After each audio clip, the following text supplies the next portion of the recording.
Hey you. Do you want to be an investor who wants to learn to invest on a company?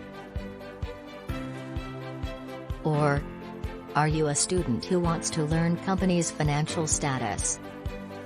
If yes, then you have visited the right video. So, what is an annual report?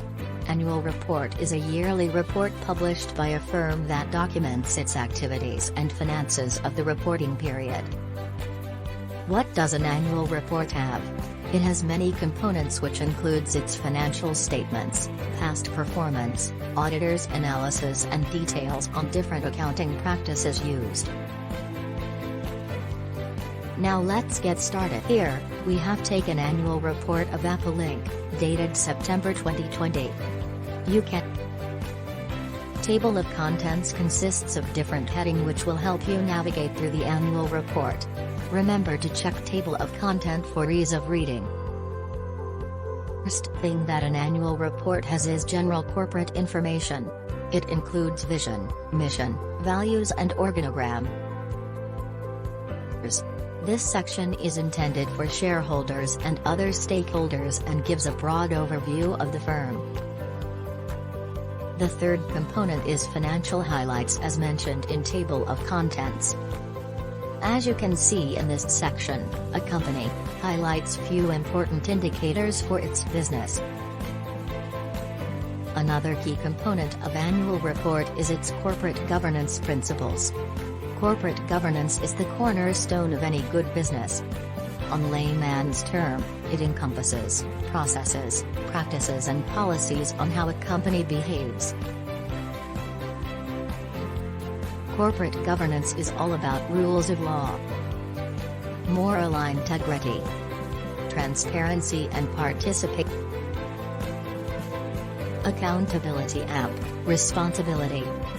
Income statement consists of vertical and horizontal analysis. Vertical analysis analyzes a financial statement using only one base financial statement of the reporting period. Horizontal analysis compares specific financial statement with other periods or the cross-sectional analysis of a company against another company. Income statement, also known as profit and loss, or P&L, statement, will show you how much a company earned and lost over time.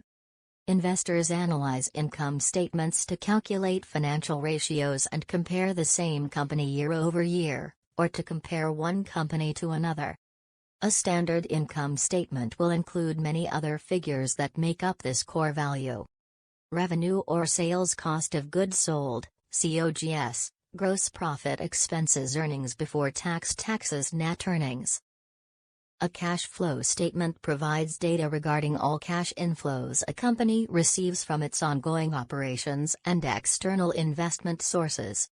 The cash flow statement includes cash made by the business through operations, investment, and financing, the sum of which is called net cash flow. The first section of the cash flow statement is cash flow from operations, which includes transactions from all operational business activities.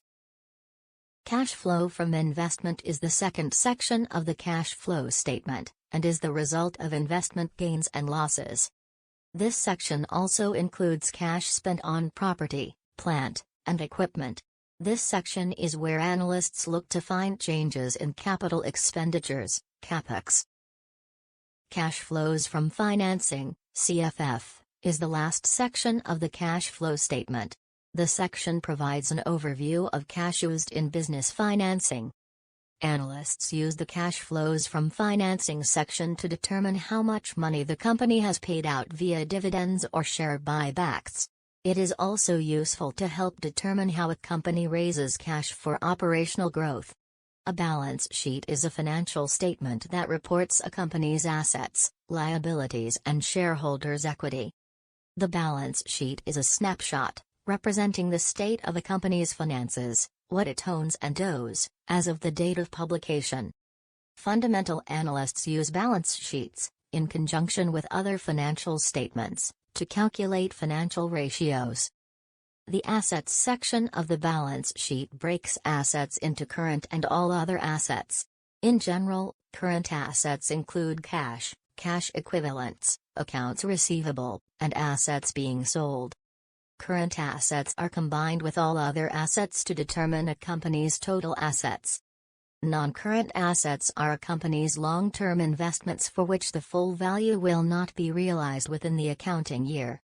They are typically highly illiquid, meaning these assets cannot easily be converted into cash.